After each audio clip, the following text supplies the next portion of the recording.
ক্ষমা করে দেওয়ার একক ক্ষমতা রাষ্ট্রপতির থাকা উচিত নয়। অতীতে শীর্ষ সন্ত্রাসীদেরও ক্ষমা করা হয়েছে রাজনৈতিক বিবেচনায়।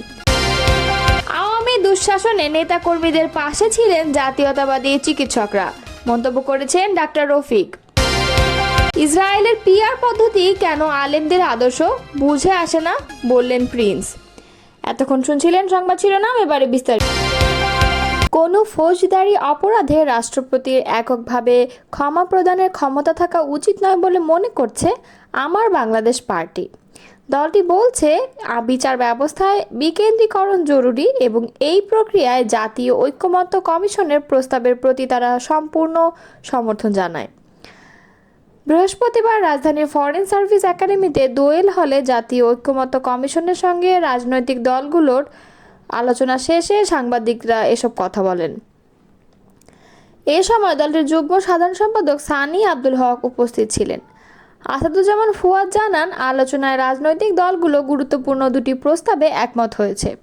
এর একটি হলো রাষ্ট্রপতি কর্তৃক সাধারণ ক্ষমার বিষয়ে অনুসরণীয় নীতিমালা প্রণয়ন এবং অপরটি হলো উচ্চ আদালতের বিচার জনগণের কাছে পৌঁছে দেওয়ার জন্য হাইকোর্টের বেঞ্চকে বিভাগীয় পর্যায়ে সম্প্রসারণ করা। এবি পার্টির অবস্থান তুলে ধরে আসাদুজ্জামান ফুয়াদ বলেন, আমরা বিভাগীয় শহরের পাশাপাশি গুরুত্বপূর্ণ শহরগুলোতেও হাইকোর্ট বেঞ্চ স্থাপনের কথা বলেছি। 18 কোটি মানুষ বিচারের আশায় ঢাকায় আসেন। মানুষের আসা যাওয়া, থাকা খাওয়া, অনেক অর্থ ও সময়ের অপচয় হয়। তাই মানবিক রাষ্ট্র প্রতিষ্ঠার জন্য বিচার প্রক্রিয়াকে জনগণের দোরগোড়ায় নিয়ে যাওয়া উচিত।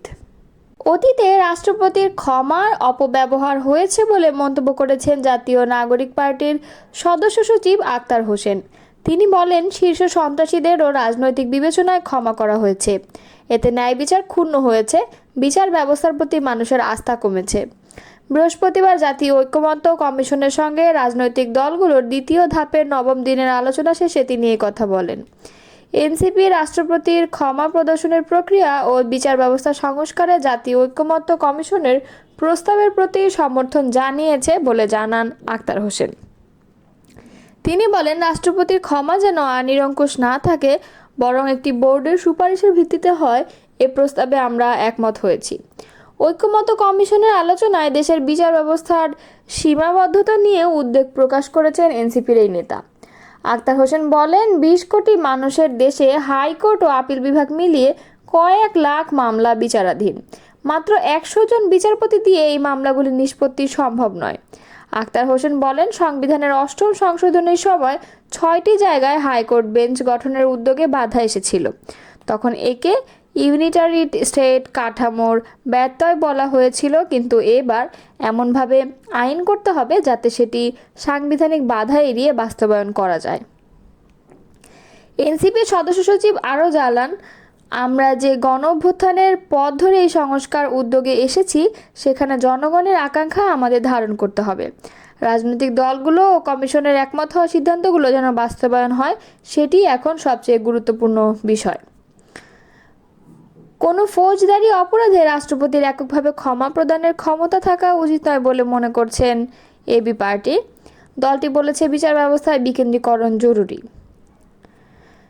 এবি পার্টির অবস্থান তুলে ধরে আসাদুজ্জামান ফুয়াদ বলেন যে, আমরা বিভাগীয় শহরের পাশাপাশি গুরুত্বপূর্ণ শহরগুলোতেও হাইকোর্ট বেঞ্চ স্থাপনের কথা বলেছি। বিএনপি যুগ্ম মহাসচিব সৈয়দ ইমরান সালেহ প্রিন্স বলেছেন, দীর্ঘ 15 বছর পিআর পদ্ধতির নির্বাচনের জন্য আন্দোলন সংগ্রাম হয়নি, জনগণ রক্ত দেয়নি। বিশ্বের বিভিন্ন দেশে, এমনকি ইসরায়েলেও পিআর পদ্ধতির নির্বাচন হয়। ইসরায়েলে সেই পিআর পদ্ধতি কেন আলেম ওলামা ও পীরদের আদর্শ হলো, সেটা বুঝে আসে না।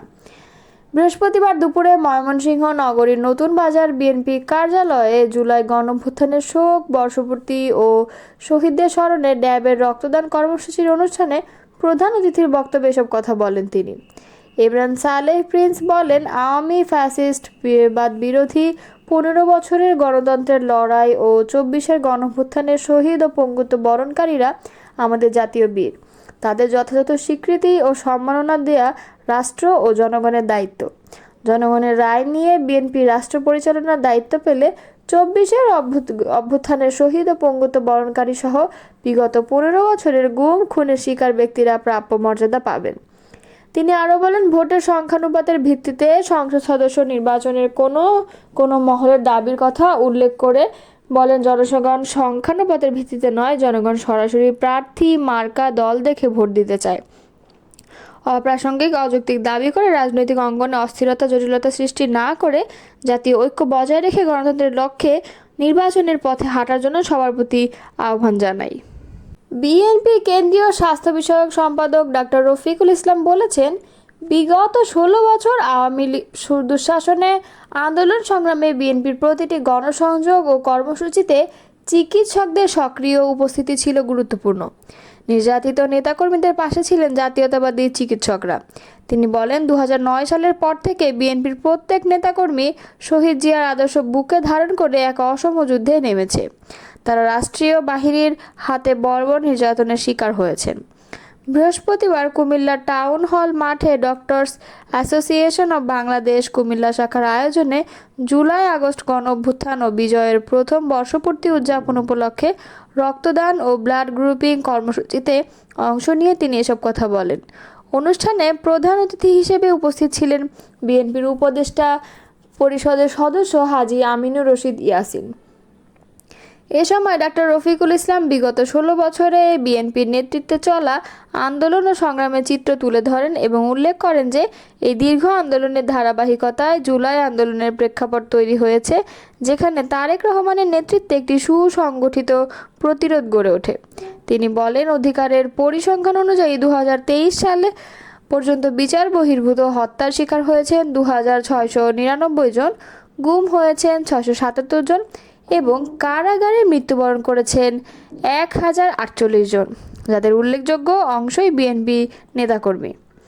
ডাক্তার রফিক বলেন, বিএনপির ভারপ্রাপ্ত চেয়ারম্যান তারেক রহমান তার ঐতিহাসিক নেতৃত্বে স্বৈরাচার পতনের পর হয়ে উঠেছেন এক অবিসংবাদিত নেতা। জুলাই আন্দোলনকে চিরস্মরণীয় করে রাখার বিষয়ে তিনি বলেন, ভবিষ্যতেও এমন কর্মসূচি জুলাই স্মরণে নিয়মিত আয়োজন করা হবে। একই সঙ্গে বিএনপির ভারপ্রাপ্ত চেয়ারম্যান তারেক রহমানের নির্দেশে সারা বাংলাদেশের জুলাই শহীদদের স্মরণে গুরুত্বপূর্ণ স্থাপনা ও সড়কের নামকরণ করা হবে, যেন জাতি এই অকুতোভয় যোদ্ধাদের চিরকাল স্মরণ করে রাখে। যুগে যুগে মানুষ তাদের আত্মত্যাগে মনে রেখে ভয়ঙ্কর ফ্যাসিস্ট শাসনকে ঘৃণা ভরে প্রত্যাখ্যান করবে।